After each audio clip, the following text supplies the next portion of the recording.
We are a family. We are Liverpool. This means more.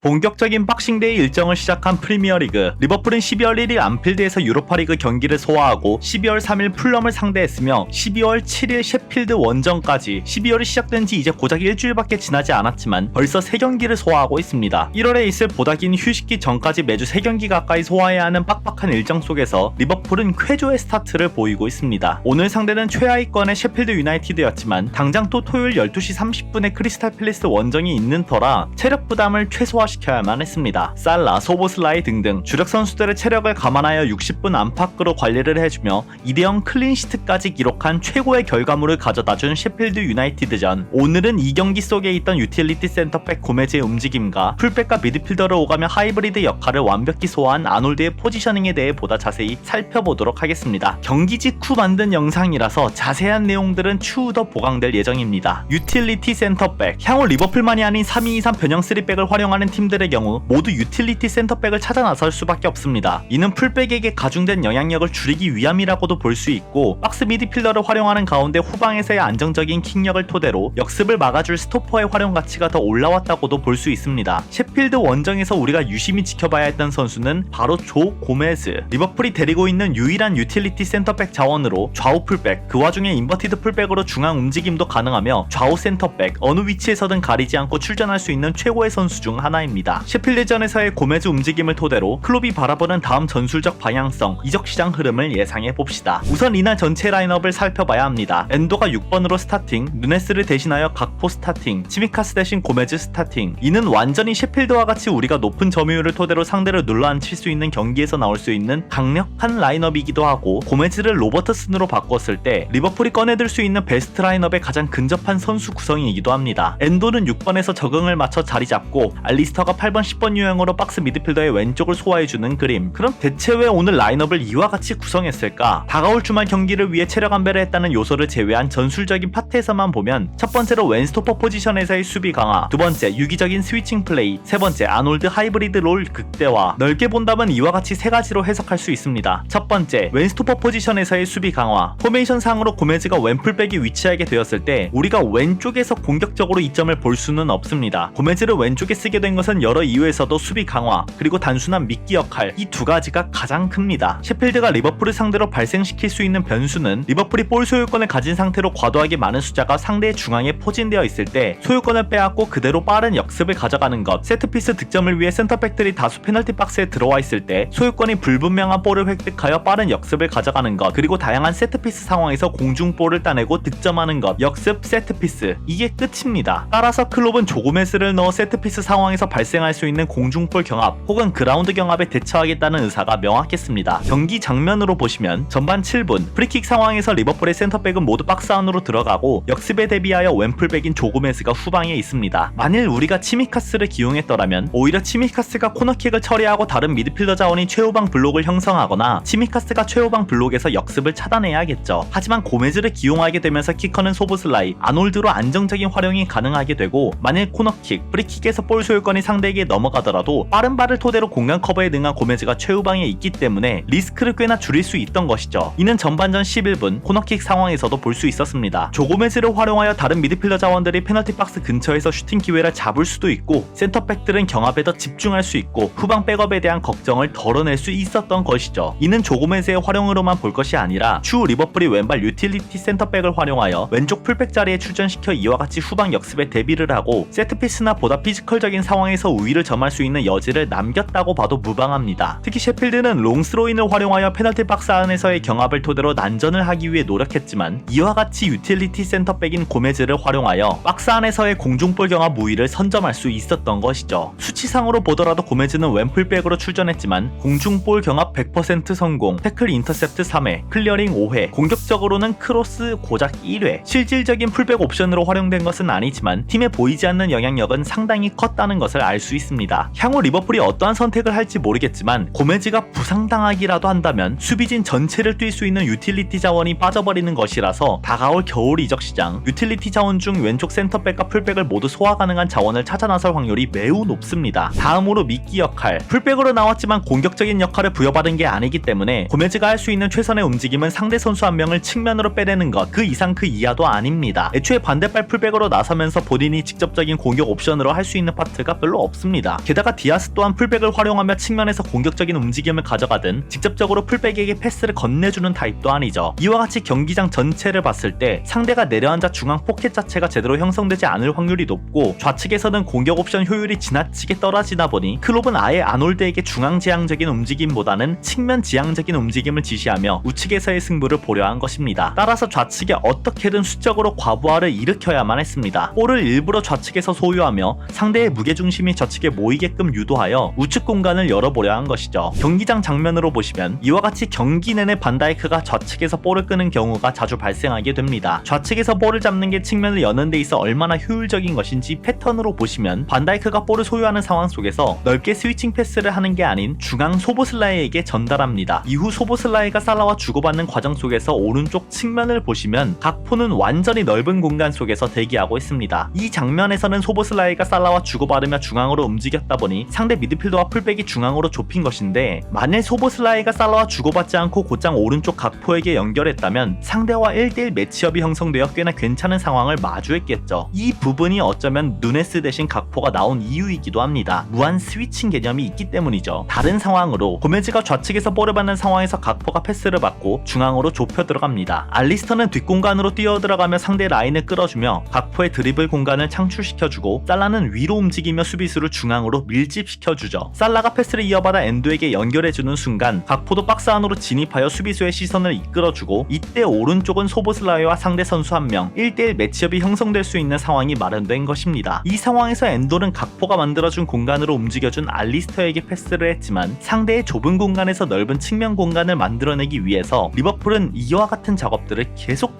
해왔습니다. 또 다른 장면으로 엔도가 중앙에서 볼을 잡는 과정 속에서 애초에 선수들의 포지셔닝이 좌측에 집중되어 있다 보니 아래 코나테에게 연결되어 다음 동작으로 이어가는 순간 이미 아놀드와 상대 수비수는 1대2 상황입니다. 중앙에 밀집되어 있던 선수들이 모조리 박스로 침투하게 되면 아놀드를 커버하기 위해 아래로 내려오는 선수들의 압박이 페널티 박스로 향할 수밖에 없고, 아놀드는 1대1에서만 우위를 점하면 꽤나 쉬운 크로스를 넣을 수 있다는 것이죠. 슈팅도 가능하고요. 실제로 이 작업에서 나온 코너킥이 선제 득점으로 이어지기도 했습니다. 또 다른 좋은 장면을 마지막으로 보시면 반다이크가 좌측에서 볼을 잡는 상황에서 엔도에게 전달, 엔도가 정면을 바라볼 때 당연히 좌측에 보다 집중되어 있습니다. 이때 살라가 볼을 받아주러 위로 움직임을 가져갈 때 상대 수비수 한 명이 대인 마킹을 하기 위해 살라에게 붙고, 이 순간 우스토퍼 포지션에 있던 아놀드가 살라가 있던 공간으로 뛰어들어갑니다. 살라가 아놀드에게 패스를 전달한 순간 리버풀은 우측에서 2대1로 수적 우위를 점할 수 있게 되죠. 이때 각포를 보고 아놀드가 패스를 편하게 넣어주는데 패스가 조금 아쉽게 들어가면서 수비수가 클리어링을 해버립니다. 결과적으로는 찬스를 만들어내지 못했지만 이렇게 상대의 블록을 벗겨내는 것입니다. 만약 중앙에서 센터백이 볼을 잡고 있게 되면 상대는 이미 블록을 다 형성시켜 놓아서 여기서 무언가 결정적인 찬스를 만들어내는 게 쉽지 않습니다. 물론 엄청난 킥이 들어간다거나 공격적인 드리블이 가능하다면 얘기는 다르지만요. 그래서 왜 센터백들의 빌드업과 경기 이해도가 중요한 것인지, 특히 리버풀이 반다이크가 빠지게 되었을 때 저 위치에서 볼을 주는 선수의 역량이 얼마나 중요한지 이 부분들만 봐도 알 수 있을 겁니다. 더불어 환사가 각광받는 것도 저 왼쪽에서 킥이 좋기 때문이죠. 약간 얘기가 고메즈의 미끼 역할에서부터 많이 벗어난 감이 있지만 다시 한번 경기장을 넓게 생각해보면 리버풀은 레프트백의 공격적인 패스라든가 상대 수비를 뚫어낼 만한 공격적인 움직임을 가져가면서 운영할 이유가 없다는 것입니다. 상대의 라인을 좌측으로 과부하 만들어주게끔 포지셔닝만 해주고 한 번씩 넓은 공간 뛰어들어가는 척 해주고 좌측에 공격 의사가 있다는 것만 표시하면서 오버로드의 목적이 있는 것이지 공격적인 플레이메이킹의 이유가 없습니다. 맨시티의 도쿠 혹은 그릴리시도 자신에게 마크맨이 열어붙으며